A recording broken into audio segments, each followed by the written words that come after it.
You just imagine this. You finally did it. You put together your first $1,000. There's $1,000 sitting in your account that didn't go to rent, groceries, or that credit card bill you've been ignoring for a long time. You look at that balance and, to be honest, it feels a little pathetic. $1,000. What is that? In most cities, it's 2 weeks of rent, a tire change and oil service on an old Honda. The number sits there mocking you because it looks too small to matter. Your brain starts calculating how little it actually is. Your coworker just got a new car. Your friend is planning a trip to Europe and here you are celebrating a 4-digit number like you won the lottery. So what does most people do? They spend it. They convince themselves that $1,000 is too small to change anything. So they can spend it on something that feels good right now. A weekend trip, a new phone, that couch they've wanted for a while. They say they'll start saving for real when they get a better job, when expenses go down, or when life gets a little less chaotic. And that $1,000 disappears like it never existed. Meanwhile, there's someone who takes that same $1,000 and does something different with it. And 20 years later, that decision made them a millionaire while the first person is still trying to figure out where to find the next $1,000. I'm Wyatt and I spend way too much time thinking about the invisible mathematical thresholds that separate people who stay poor their whole lives despite earning good money from those who build wealth.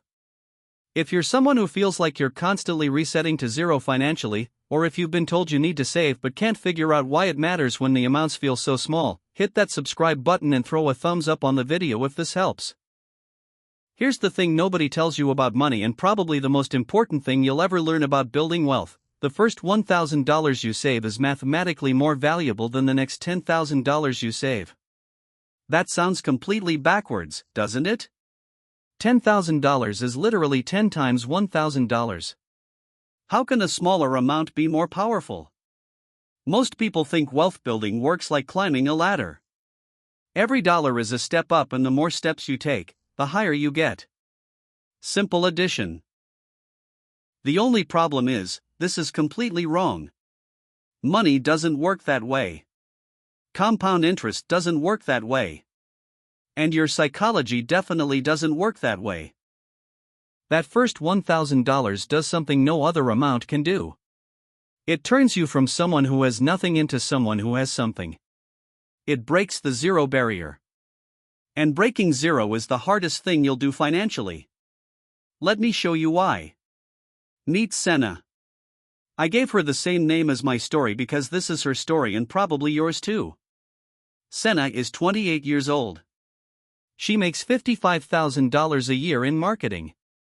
After taxes, she takes home about $3,500 a month. Her rent is $1,400. Car payment $350. Insurance, bills, groceries, gas, subscriptions, random things life throws at her. By the end of the month, if she's lucky, maybe $200 is left. Sometimes less. Usually the $200 goes to small things like eating out with friends, new running shoes, or a haircut. She's just living. Doing what everyone does. And at the end of every month, her savings account has the same number as last month. Zero.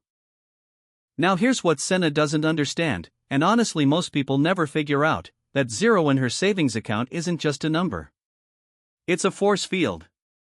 A psychological prison. When you have $0 saved, you're operating in pure survival mode. Your brain can't think about next year. It can barely think about next month. Every unexpected expense becomes a crisis. The check engine light comes on and your stomach drops. Your dog needs to go to the vet and you're checking if you can squeeze the credit card a little more. You're trapped in a constant reaction cycle to whatever emergency pops up next. But the moment you go from $0 to $1,000, something magical happens. Suddenly you have options. Maybe limited options. Maybe you're still far from comfortable, but the panic goes away. The check engine light comes on and instead of spiraling, you have a plan. You can fix it. You can pay cash. The psychological weight of this shift is enormous. When you stop operating in crisis mode and start operating in planning mode, your entire relationship with money changes. There's research on this.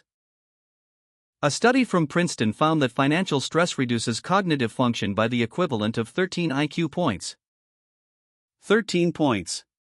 That's the difference between average and gifted, or average and borderline impaired.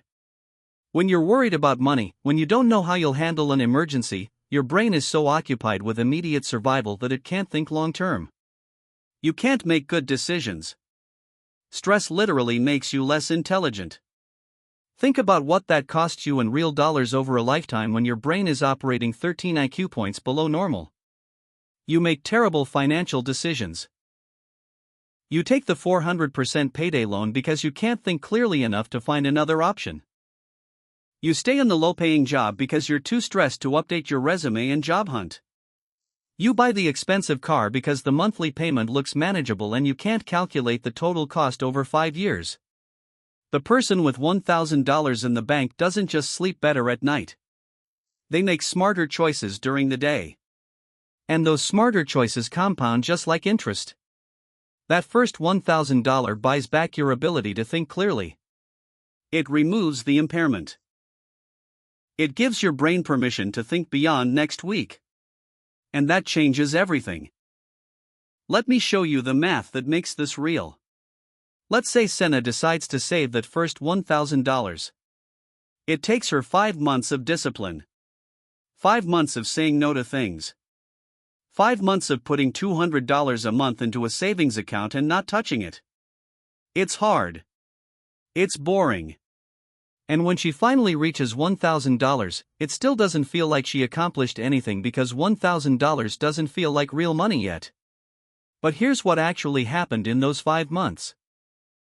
Senna proved to herself that she could practice delayed gratification. She built a habit that didn't exist before.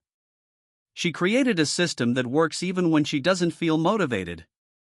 And most importantly, she broke zero. Now let's say Senna keeps going. She locks away the $1,000 emergency fund. It's not just sitting there. She continues saving $200 a month. After 1 year, she has $3,800 total. It still doesn't feel like wealth, but now she can do something different. She can invest.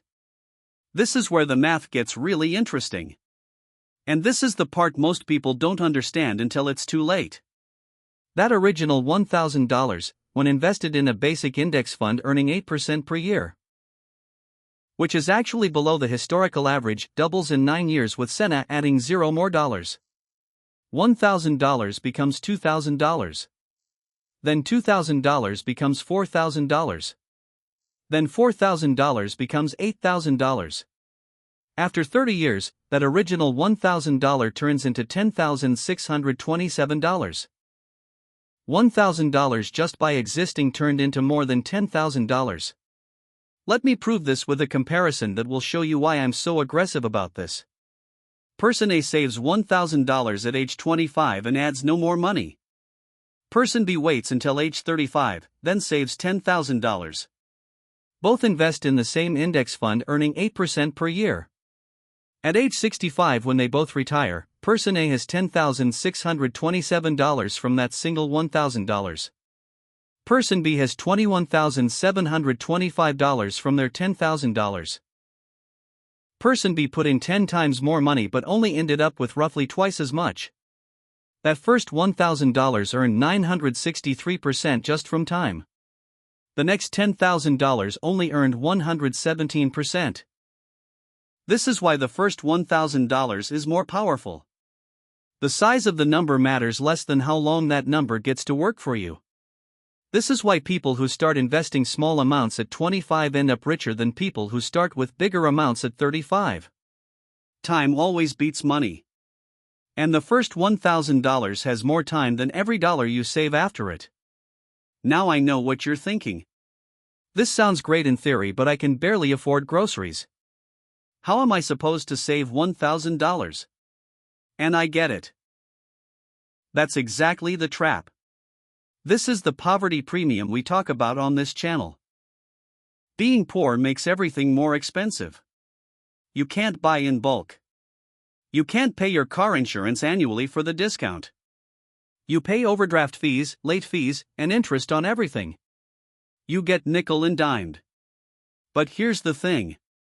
Saving that first $1,000 isn't really about the math. The math is just the byproduct.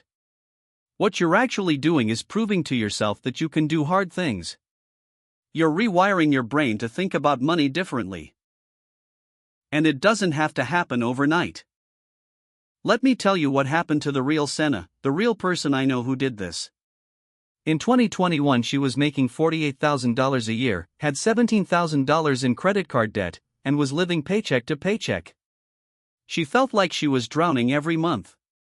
Before paying off any debt, before doing anything else, she decided she needed $1,000 in the bank. Just $1,000 that she wouldn't touch unless it was a real emergency. She didn't do anything dramatic. She didn't start a side hustle, sell her car, or move back in with her parents. She simply found a way to save $50 a week. She canceled 2 streaming services she barely watched. She started meal prepping on Sundays instead of buying lunch. She stopped buying coffee at the cafe 4 days a week and started making it at home. $50 a week. That's it. In 5 months she had $1,000, and she told me she cried in her car the day she hit that number because for the first time in her adult life she felt like she had control over something. Then what happened next is the really striking part. Once she had $1,000, she didn't stop. The habit was already built. The system was working. She kept saving $50 a week. But now when unexpected expenses came up, her car needed new brake pads, her cat needed surgery, she didn't go into debt. She used her emergency fund when she needed to and then rebuilt it. Slowly that emergency fund grew from $1,000 to $2,000 to $3,000. And then she started investing. Today, 4 years later, she has $28,000 invested. She paid off the entire $17,000 credit card debt. She's on track to have $300,000 by age 50. All because she prioritized hitting $1,000 first, before trying to do anything else. Now here's the part one need to be honest with you about because everyone selling financial advice wants to skip over it. Those 5 months while she was saving the first $1,000 sucked. She missed her friend's birthday trip to Las Vegas. She said no to concerts she wanted to go to. She ate the same chicken and rice for 4 days straight and got sick of it. She felt like she was missing out on life while everyone else was out living. There were moments she almost quit. Moments she thought, what's the point of having $1,000 one day if I'm miserable right now? But then she realized something that changed everything. Those people out living, posting on Instagram, thinking she was being cheap, 3 years later they were in exactly the same financial position. Still broke, still stressed, still one car repair away from a crisis. Meanwhile she was living a life with options. The temporary discomfort of building that first $1,000 bought her permanent freedom from financial anxiety. And that trade is always worth it. This is the difference between the first $1,000 and the next $10,000. The first $1,000 changes your identity. It turns you from someone who has nothing into someone who has something. From a victim of circumstances to someone building their future.